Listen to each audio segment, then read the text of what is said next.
Welcome back to TrippTalk Tech. We got a super dope show for you guys today. We are here in the building at CBrown Properties real estate firm with my guy, CEO and owner, Corey Brown. Thanks for coming on the show, man. Keith, I appreciate it, man. Thanks for having me. It's always a pleasure. Hey, when I reached out to you initially, I've been seeing you move around town, obviously remotely. I've even kind of patronized you myself from time to time. And what I do see about you, and I see a lot, which kind of goes along with the whole TrippTalk thing, is your empowerment of people. You know, you've not only, with your investments, obviously investing in the Baltimore City areas, but you've also taken that a little further and also just giving back to the community and helping our community to become investors and get a piece of that pie as well. And like I said, I definitely think, number one, that needs to be recognized, and then just let you know that you're appreciated for that around town. Right? And I appreciate that. Yeah, man, I mean, growing up in Baltimore and, coming from the hood, so to speak, obviously we went to school together, so we come from a similar environment.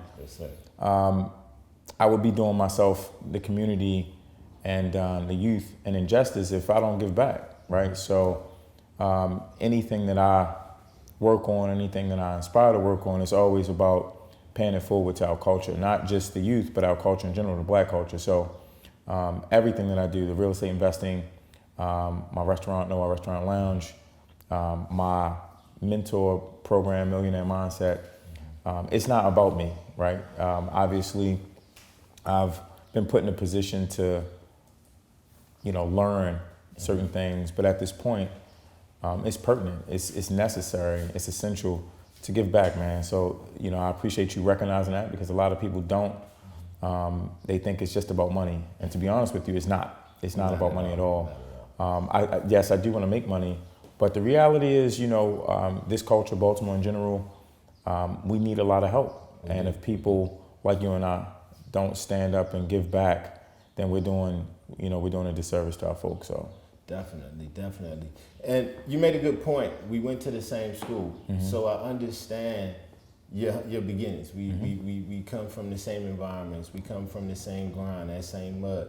But for that kid that looks at you now with the suit, with the nice clothes, with the nice cars, and says, well, somebody had to give Corey something. Now, I'm here to say, I know nobody gave you nothing, because I was right there and had nothing with you.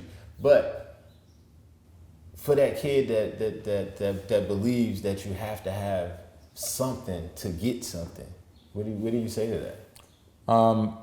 It is a couple things you have to have, but it's not handouts, right? It's faith, it's grind, it's patience, and it's fortitude. I wasn't given anything. I come from a very tough background. Parents come from a very tough background, so I had no handouts. But I was persistent, I was determined, I had faith, and I just had a grind and a will to win. And so now I do mentor kids, I talk to young adults, because some people unfortunately do think that I come from a privileged background, and it couldn't be so far from the truth. I like to engage with kids to let them know that if I could do it, you could do it as well, right? And that's kind of a part of my thing, right? I want people to know that this wasn't given. This was a real grind. And to be honest with you, I'm just scratching the surface. I really haven't even got to the pinnacle of where I'm supposed to be. But in the process, I still want to reach back and let people know that this wasn't given. So, again, being able to recognize that, and obviously knowing me, us having a relationship, being in school, playing sports, where I come from. But there are a lot of people that do see the superficial items and think that it was given, and it wasn't. So that's important. Yeah, definitely. And I know you have a Millionaire Mindset course that teach real estate investing. We'll talk about that real quick. But as far as investing itself, right? I hear a lot of people try to get into real estate investment. I play with it a little bit. The question that always comes to me is, how much do I need to start? Yeah. That I'm sure you get that question all the time. Without getting, I guess, in too many particulars, how can we help people that want to start? Yeah, so So my program, and I'll just kind of give you a brief of the program. It's a Millionaire Mindset program where I basically teach people how to invest from start to finish. Okay. I'm a seasoned investor. I've been a real estate investor for a little over 20 years. I started when I was 21, 22 years old, and I didn't know anything. Okay. So the reason why I even started the program is because there are a lot of people that look like us that grew up in the same environments that, want to get out of the rat race of working for somebody else. They want to blaze their own trail. They want to, kind of be their own boss. They want to create generational wealth. Real estate changed my life, right? I wouldn't be in a position to have my own real estate firm, to have my own restaurant, to even be able to teach people if I wasn't in a position of real estate in an early stage. I took a lot of bumps and bruises, so now it's my place to teach people to help that learning curve so they don't have to basically go through the same things that I went through. So that was the reason and the goal behind even starting the program, right? I've seen a lot of people that came into the investment business that felt like, well, I'll make a lot of money. So to answer your question, it's not really about the amount of money that you need. It's more about having the education, right? My students, my mentees, I actually tell them I prefer them to not have any money, because the reality is when you have money, you're a little bit more reckless with it than when you don't, right? So when I started, I didn't have money. So I had to be as careful as possible about the steps that I made. I had to be meticulous and I had to be educated because I couldn't afford to lose it, right? It was my last, it was it, right? It was all I had. And if I lost it, I didn't know if I was gonna get it back. So I like to work with those people who really don't have any money, because their focus is, it's a lot more narrow than those that have money. So let me get this, not to cut you off, No, it's but okay. let me get this right. If I want to hook up with that Millionaire Mindset class, really, if I'm in a position where I don't have a lot of cash saved up, I'm right where I need to be. Absolutely. Obviously you will need money to get started. Understood. But the reality is you're a lot more focused because it's a lot more pressure on you to know that when I get my hands on some money, I'm educated. When you have money, and I've worked with athletes, I've worked with, business owners who are financially stable, and I've realized and I've learned that the focus isn't the same because they know that they have money from another resource. But if you don't know if you're gonna get it again, that little bit that you have, or if you don't have any, it's more of I can't mess this up. Yeah. This could be it. So again, when I talk to people, it's less about how much money you have coming in. It's more about get the education so when you do get your hands on money, you know what to do with it. If I am a person that signs up for this course, what do I get? Do I get anything tangible? Do I get time with you? How does that work? That's a good question. So there are a couple of things that you get. So my program is broken down into 3 different components, right? So I have a Millionaire Mindset Masterclass, which is, it's really an introductory to my program, right? Because there are a lot of people that's kind of tittering around with the idea of being an investor, but they don't really know where to start. They don't even know if they really want to be an investor. Everybody wants to be an investor or wants to be something great until it's time to put in the work. Yeah, exactly. So the Masterclass is a 3-hour class. I offer it every second Saturday of the month, and it gives people an opportunity to kind of get their feet wet, come in, meet with me, hear the basics of real estate, right? Kind of get the terminology, the lingo down, kind of figure out, do I really want to do this, right? Is this something I want to take serious? And I offer it to everybody. It's a very close-knit group. I only offer it to no more than 15 people in that actual class, but it gives people an opportunity to really see if this is something that they really want to do long-term. So that's kind of like the first component. The second component, I offer my program in modules. So my program is comprised of 9 different modules. Okay. From strategies of a buy and flip investor, to how to build your team, to how to evaluate a deal. It's 9 different components. So I offer each component in an a la carte situation. So I have some students that are already seasoned investors that may not want to know anything about wholesaling, but they do want to know how to evaluate construction. Okay. So they take that actual module. The modules are very reasonable. They range between $595 to $995. Nothing is more than $1,000 for the individual module, but I always encourage people to at least take 2 because each module is related to the next. But it's very pertinent for people to get some level of education in whatever arena of investing that they want to go. So that's kind of like the second tier of the program. You can take any one of the modules that you like. It's not more than $1,000. And generally they're with me for 2 to 3 weeks.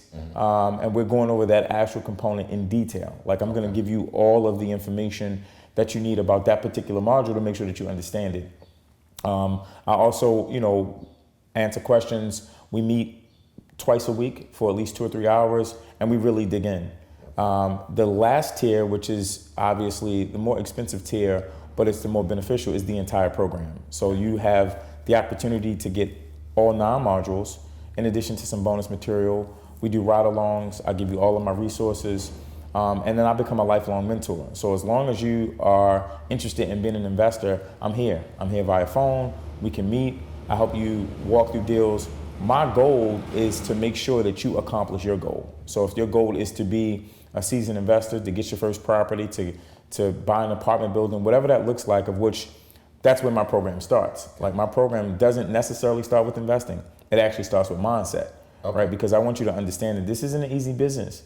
It's not a fly-by-night. It's not a get-rich-quick scheme. This is a real career that you're going to need to devote time, energy, patience to, right? And again, I don't think people understand that when they decide, I want to be an investor. It's just kind of they think it'll be a flip, and it's not. So my actual program starts with, let's get your mindset right, and then we get into the actual components of real estate. So it's good, and all 3 people. I have people that take each level. I'm actually in the middle of doing modules right now. A lot of people like the module because it's not as financially strenuous, but it gives people the opportunity to decide kind of where they want to kind of stick their foot in. So that's an overview of the entire Millionaire Mindset program that I have.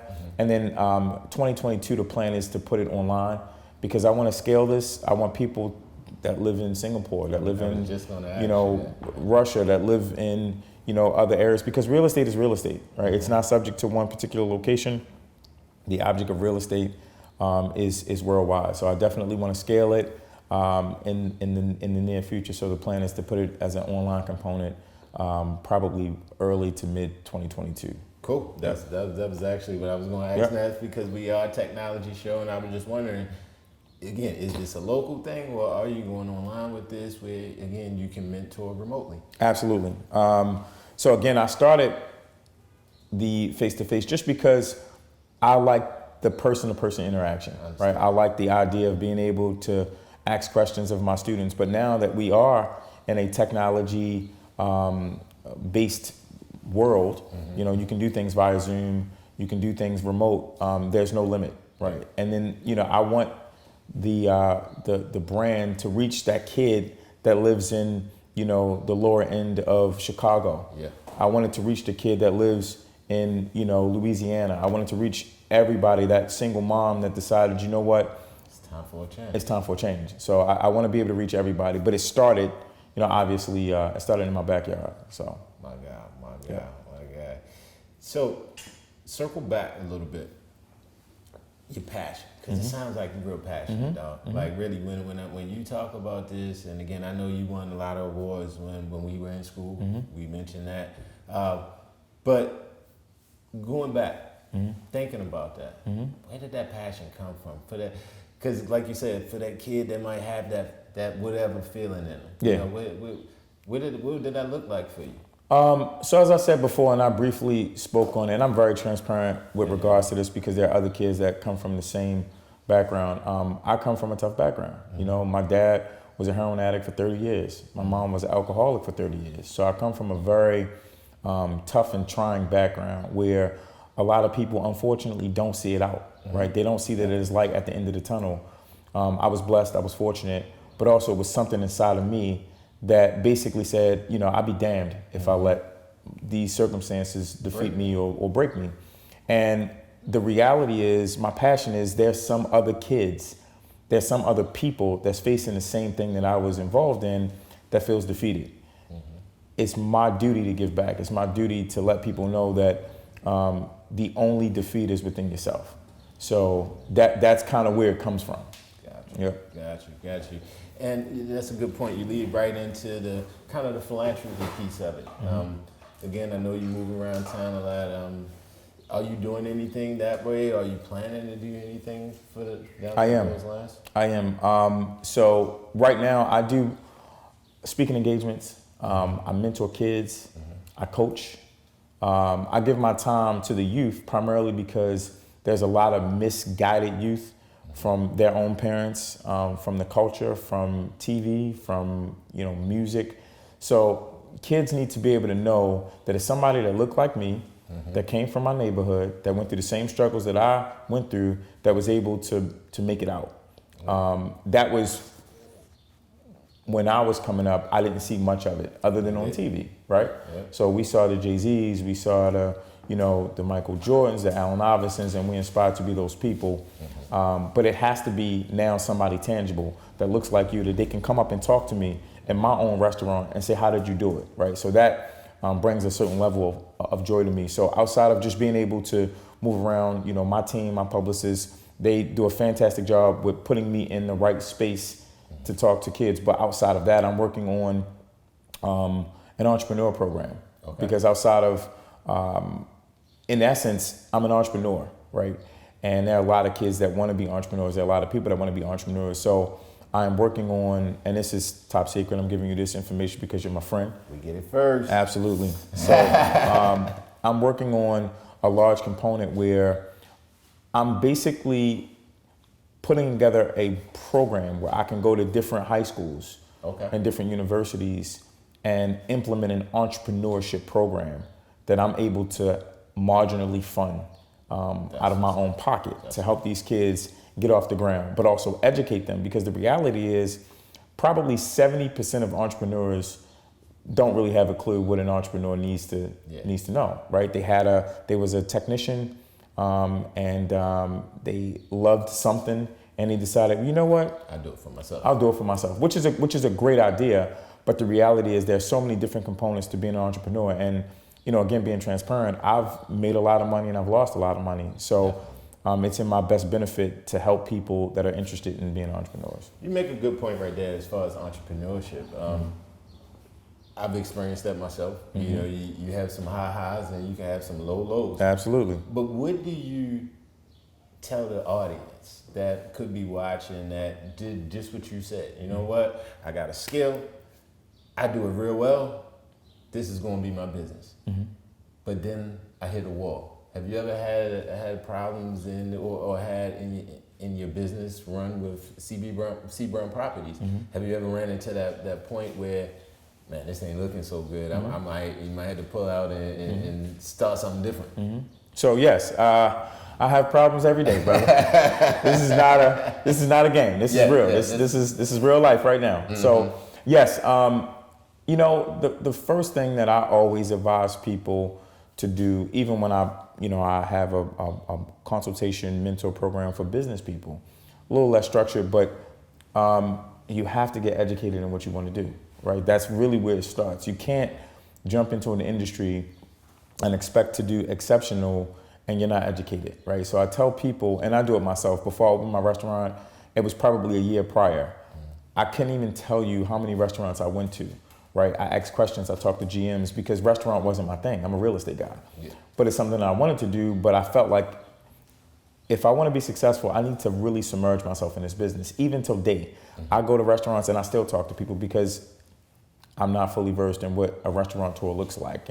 But I want to be one of the best. I don't want to just open a restaurant and be the guy with a restaurant. I don't really care about that. I want to be one of the best restaurants that when the name comes up, Noir, people are like, That's it. I've been there and I've experienced it, and it's always a new experience, right? So there's always opportunity to learn. There's always opportunity to grow. So education is first. Definitely. But then when you run into that wall, because let me explain something to you, you're gonna run into a wall all the time. It's just how it goes. You have to have patience and persistence, right? You have to have patience with the process, and you have to persist through the situation. Quitters never win, winners never quit, right? I read a lot, and every multi-millionaire, billionaire pretty much says the same thing. You cannot expect to get any level of high success without failure. That's a part of the growth. So those are the more two pertinent things that I would kind of say that really is really important. Get educated. Whatever it is, if you really want to do it, submerge yourself and persist. I think you made a great point about the education, and you also circled on reading. A lot of times, again, we try to get to the bag, but we don't do the educational things to keep the bag. Absolutely. Or to keep growing the bag. Absolutely. And you said books, and I know for me, again, from our culture, from our environment, that's not encouraged. Right. We can go to school all day. Yeah, you can go to school all day long, you read a book, you're weird. What are some books that, maybe some people, again, young, old alike, can read that you felt or found kind of inspirational to you? Sure. No, that's actually a great question. I'll tell you a quick story. I never was a reader. I mean, it's being transparent, right? We having real talk here. But the reality is, I had a conversation with a guy one day, and he asked me if I had, one, any mentors, and two, if I were reading material. And I told him no, I didn't, because I didn't. And he pretty much asked me how did I expect to grow without learning new material or learning or getting educated about the material that I wanted to. And I really didn't have an answer. I was like, well, I don't know. He said, well, who do you hang around? And I said, just some friends that I, grew up with. And he said, well, what do they do? And I said, well, they work. And he said, let me explain something to you. And he looked me straight in my face. He was a millionaire. He lived in Atlanta when I lived in Atlanta for a short period of time. He said,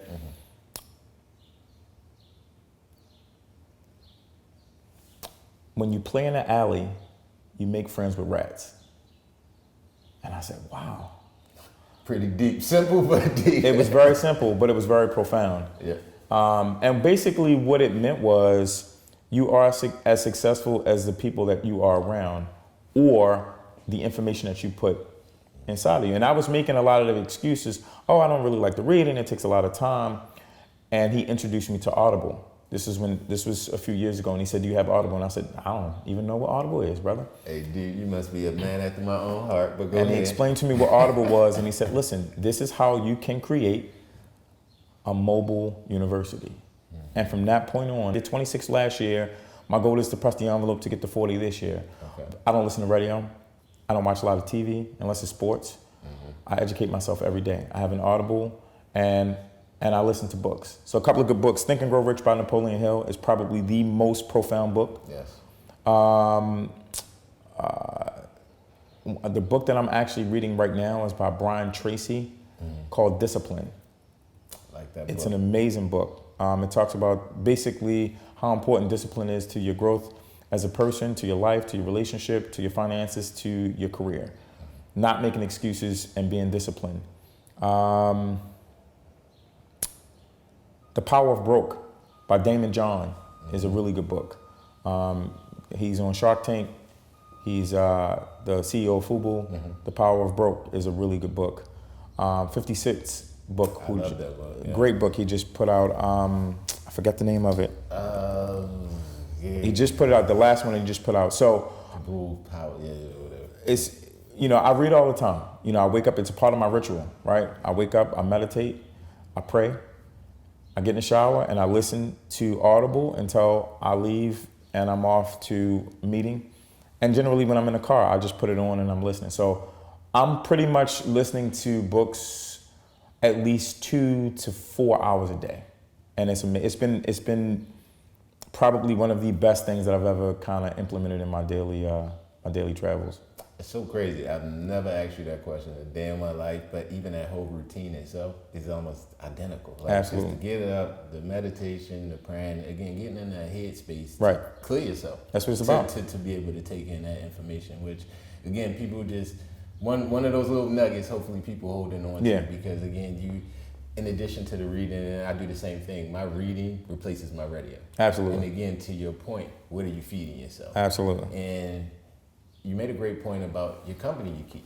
A lot of people want to have that successful buzz or be around this successful, limelight, but then don't surround themselves with that element, whatever that element may be.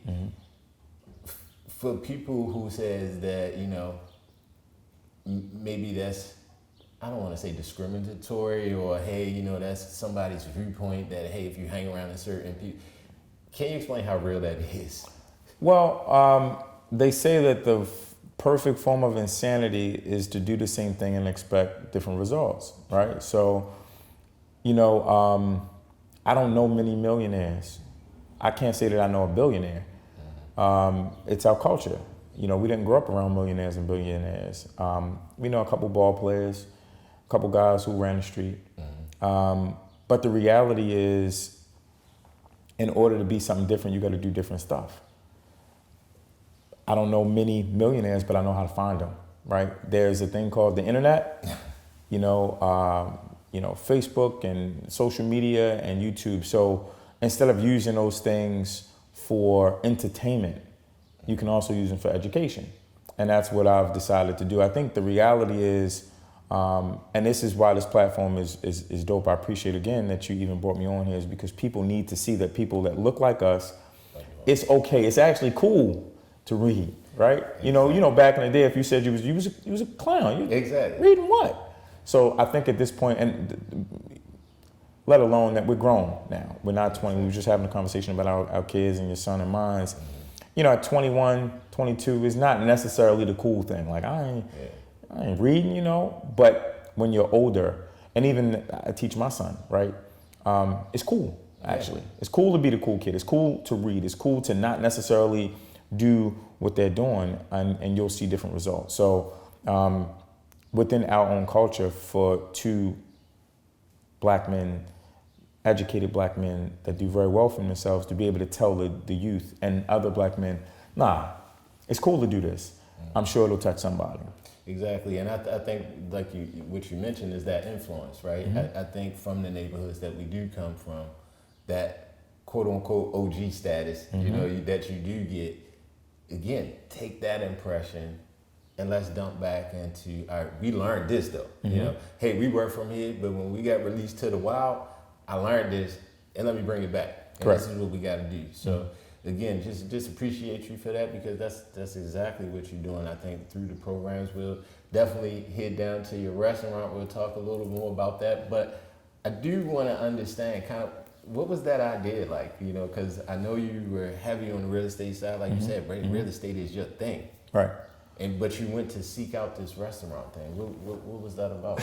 So that was more of a cultural thing, right? So as I, grew up in the Baltimore market, I realized that for people that look like us, the more mature side of us, I've turned up enough. I want to still hang out. I'm still young enough to hang out, but there are certain circles that I would much prefer to be around at this point.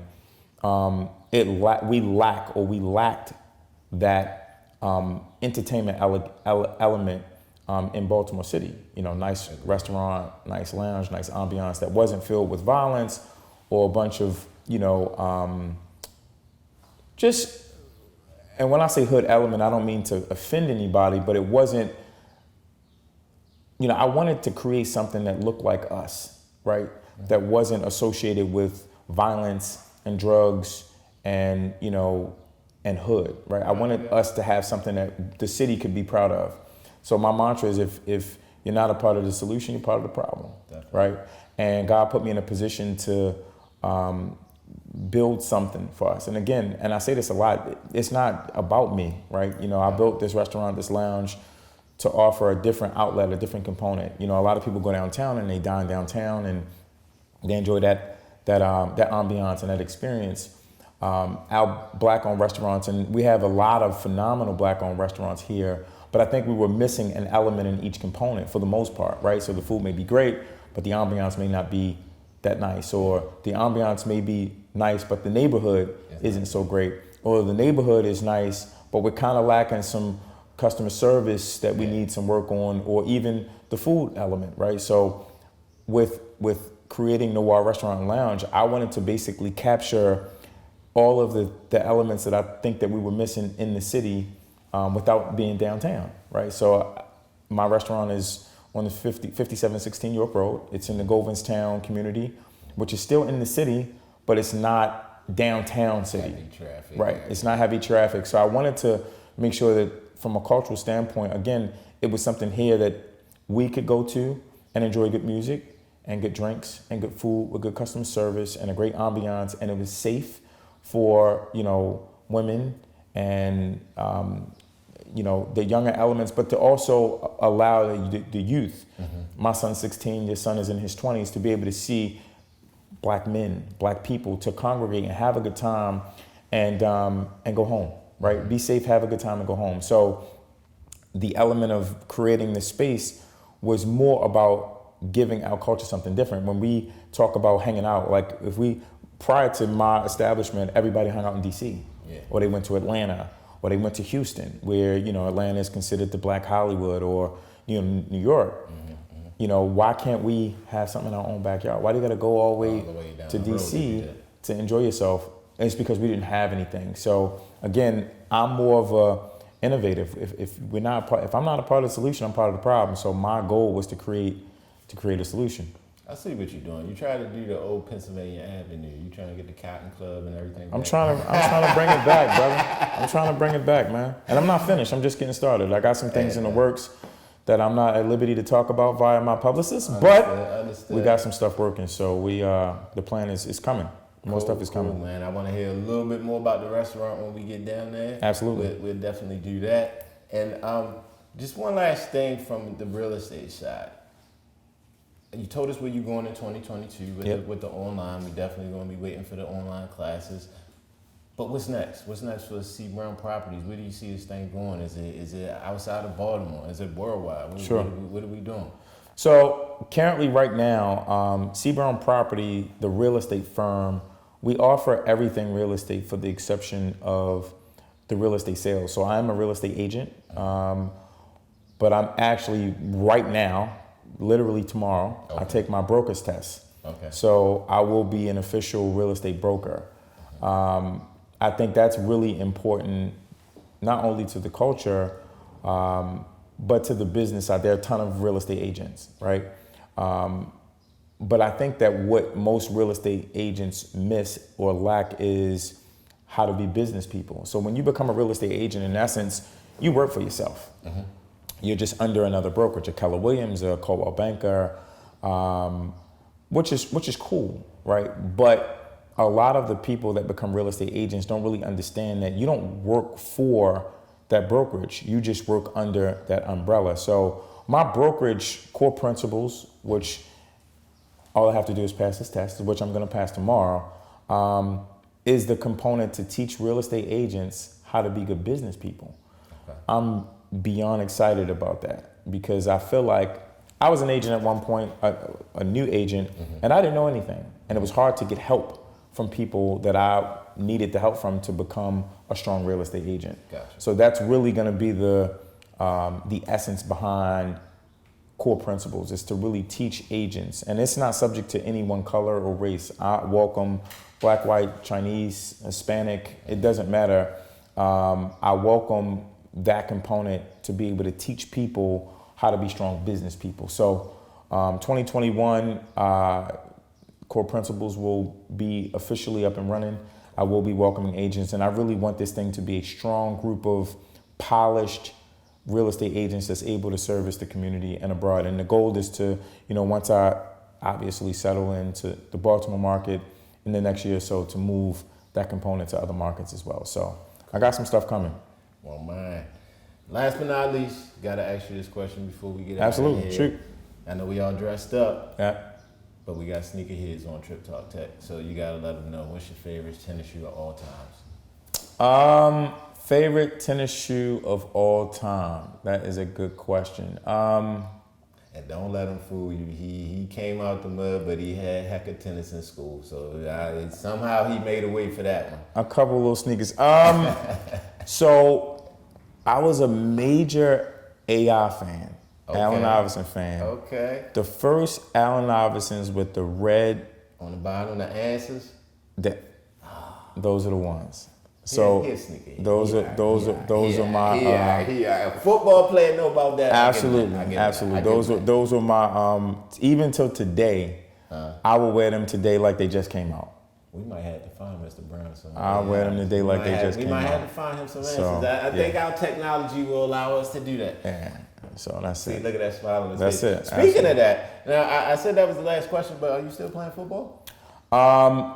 So I'm coaching at Okay. this point. I coach a team in Rosedale, 14U, and then next year I'll be the offensive coordinator for Woodlawn. So that's my roots, man. Football raised me, and I find that there's a lot of opportunity to engage, not only teach football, but to teach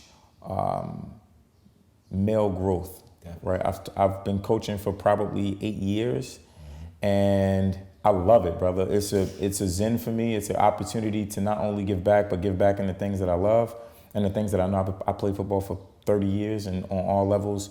And at this point, my gratification comes from seeing these kids go from not understanding what first down means to literally being phenomenal football players. But I also have the opportunity to embrace, because some of these kids, not only like myself, I didn't have a dad, right? So I become big brother, big uncle, big homie, father, and that's essential to our culture. So I love coaching. I'll do it for as long as God will allow me.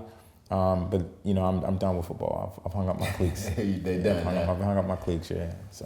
All right, Mr. Brown, we'll head over to the Noir restaurant.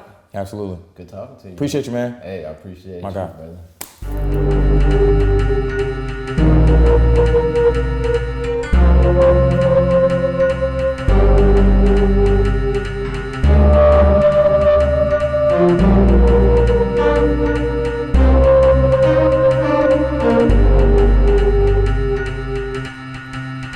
Welcome back to TrippTalk Tech. We got invited down to Noir restaurant owner Corey Brown. We're going to pick up this interview. Now, back at the office, you told us your why. Mm-hmm. But what separates Noir from the rest of the dining experiences throughout Baltimore, even in the downtown area? So, so let me just kind of break down the component of the actual restaurant. So Noir is a 3-part restaurant experience, right? So we have the restaurant component, which is on the first floor. Mm-hmm. The second floor, we have the lounge, which is where we are. This is the Ultra Lounge. And then we have a private dining room experience for dinner parties, birthday parties, that type of thing. The goal initially was, again, to offer an experience. And I tell my guests when they come in all the time that the reality is you can cook at home. Mm-hmm. When you come out to dine, you come out for an experience. Mm-hmm. So the goal for my partner and I was to create an experience for our guests initially. But subsequently, again, in the Baltimore market, because there are not a lot of Black-owned establishments that offer that experience, I wanted to be a part of that,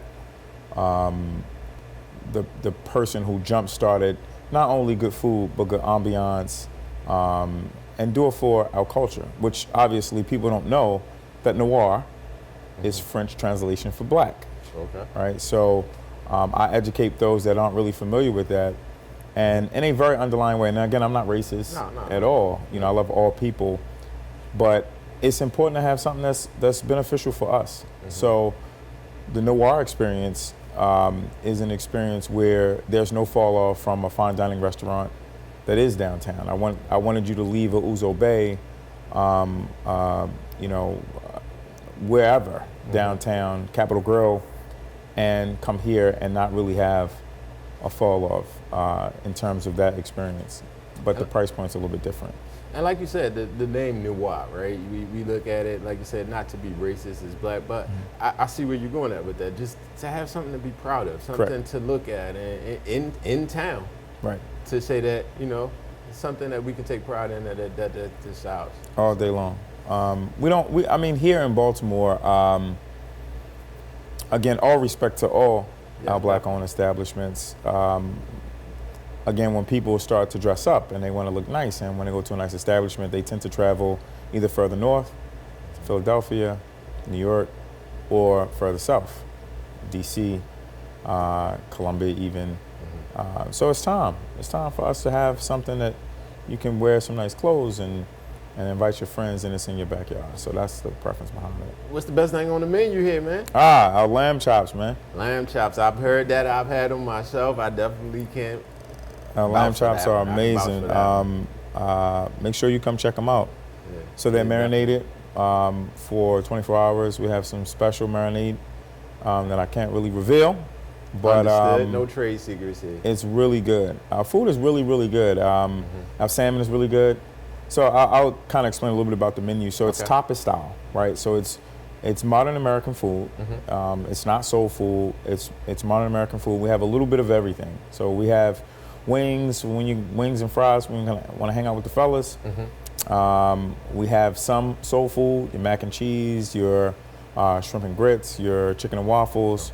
And then we also have some fine dining food, your lamb, your shrimp, your steak.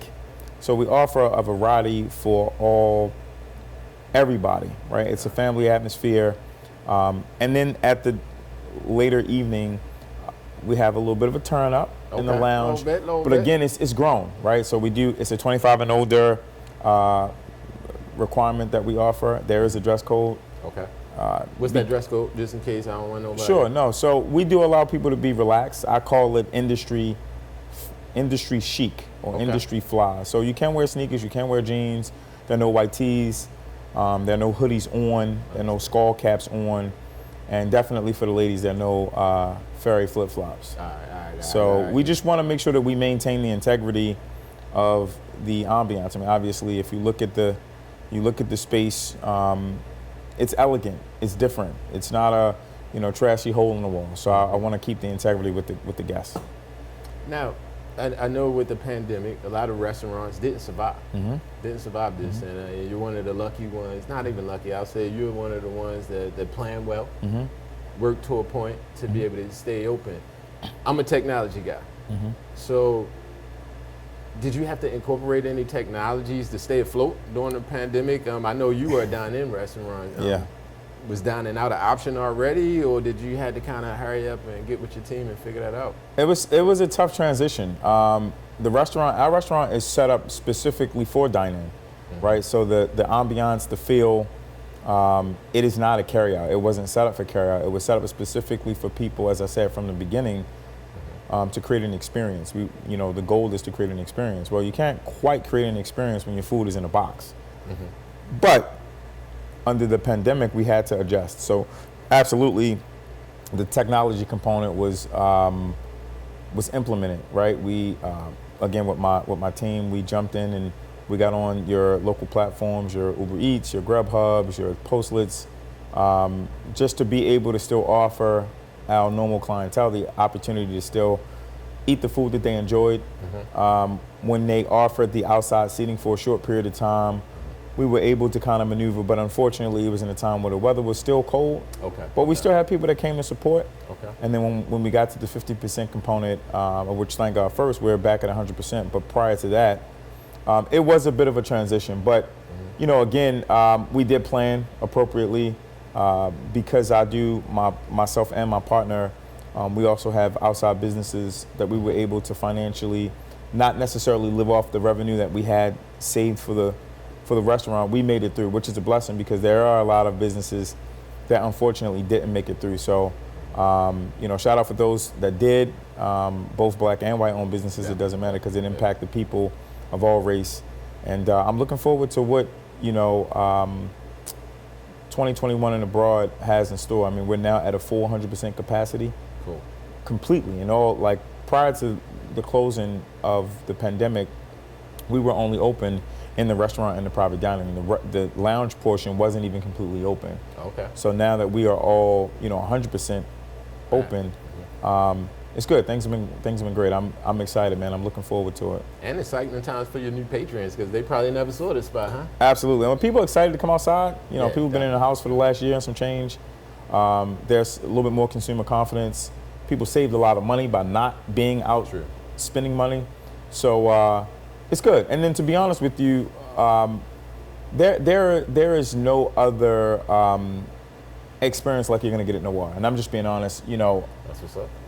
The feel, the customer service, it's no other feel. And it is black owned, and we have black employees, right? So I wanted to make it my point to not just service our own, but to make sure that our young black girls and our young black boys that had kids and that they had an opportunity to make some money. So it was purposeful. It it was definitely intentional. Okay, and there's nothing wrong with that. Hey, so this is a little personal for me because my daughter, she's very heavy in the culinary arts, and she actually wants to own a restaurant. Nice. What will you tell her or anybody, young, old alike? I want to start a restaurant. Again, I know that wasn't your lane. What do I do? And it doesn't have to be step by step, but high level, 30,000 foot view. Absolutely. I'm sure that could be a long answer. So it's a labor of love. Okay. I'll tell you that right now. If it's not something that you enjoy doing, I don't recommend you getting in it. It's a lot of work, brother. Okay. There are a lot of late nights. I mean, I didn't get home last night until 3 in the morning. And that's generally customary. That's normal for me at this point. So the first thing that you definitely want to do is make sure that it's something that you love. Not even like.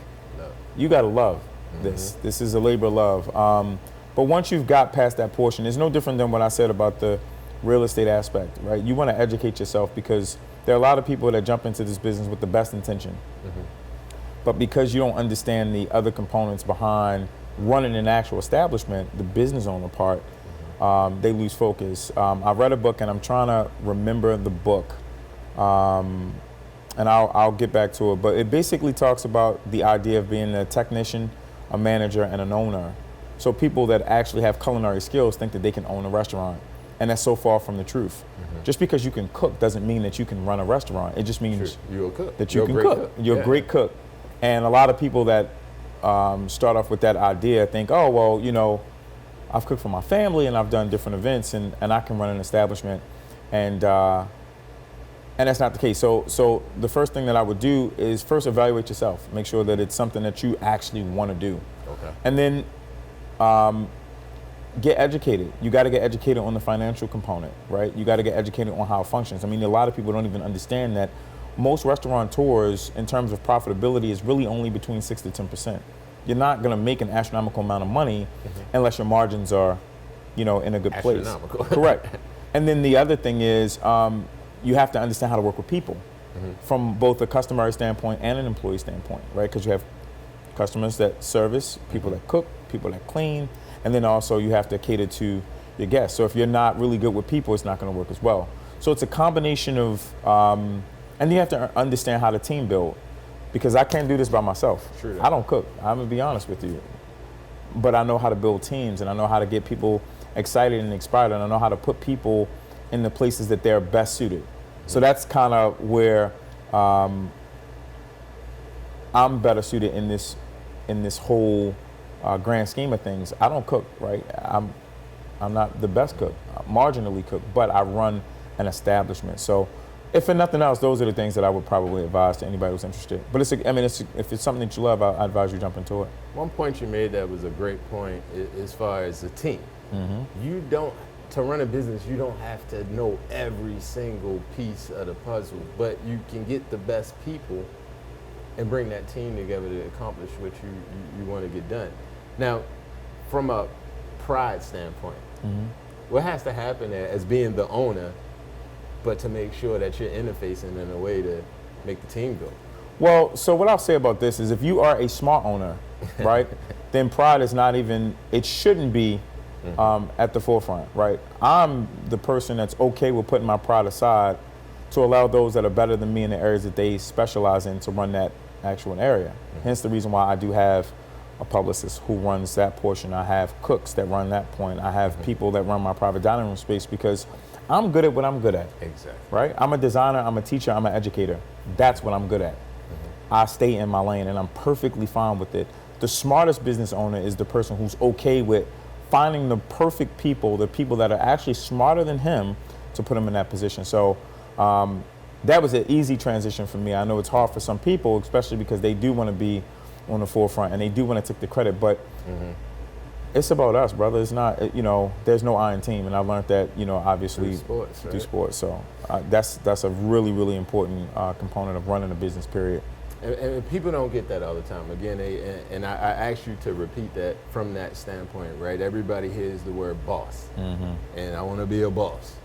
And boss doesn't necessarily mean lordship over somebody's head. It's not about just telling X what to do. Being a boss is, to your point, not about me. I'm really responsible for these people and what they want to do next. Right. Whether that's make, Noir the greatest restaurant in the world or whatever you're going to do, but while you're here in my care, I got to take care of that. And correct. I don't think people understand what that does to you personally and some of the sacrifices that you have to give to make sure that the whole team can win. Yeah. So again, one of those things that we salute you for is just I appreciate that as a leader. So to kind of wrap things up, man, I know you're just doing great things. Obviously, we got this lounge all set up, and that's new for your customers. But what's coming up? What's coming up? Anything from on the technology front? Anything?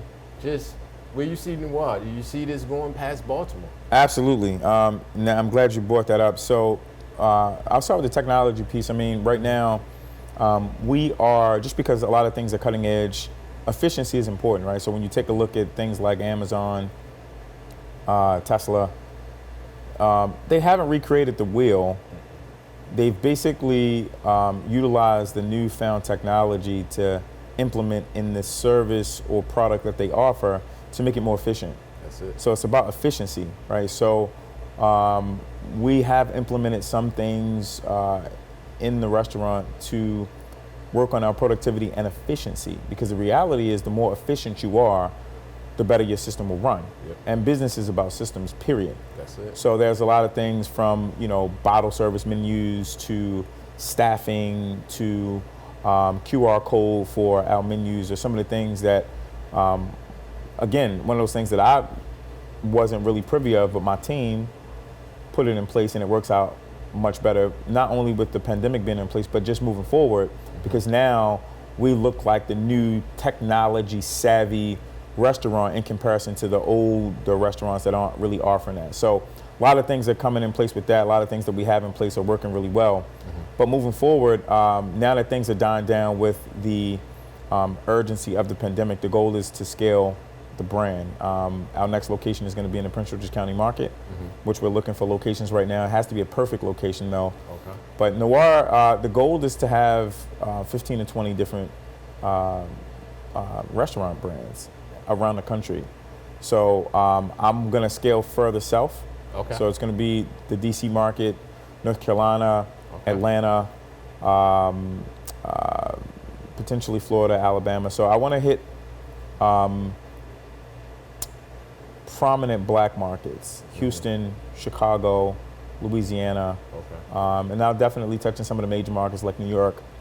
But again, because this is a black-owned establishment and it's French translation for black, I think it's no better way to brand the business or brand the restaurant than putting the restaurant into black prominence, black excellence.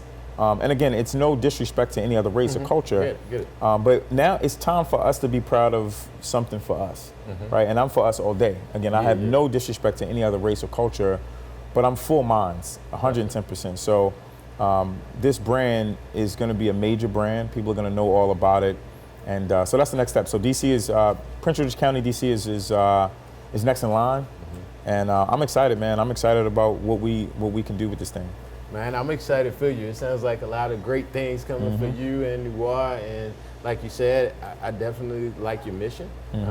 Even in the expansion, expanding the same love in the feel that we probably get here in Baltimore for seeing that. I'm sure in other regions they would get the same type of That's pride, the goal. Man. That's the goal. Stick with it, my brother. Absolutely. Hey, man, I know you got a restaurant to run. So I do. I want to thank you and for your time. Thanks for coming on the show. We appreciate you. We appreciate all the gems you dropped on us. Thanks for having me, hey, man. We're going to keep this thing going, brother. Will do. Appreciate you. Hey, man, I appreciate your time. Right, and you guys keep moving forward with what you got going on as well. You already, man. Thanks a lot. Yep.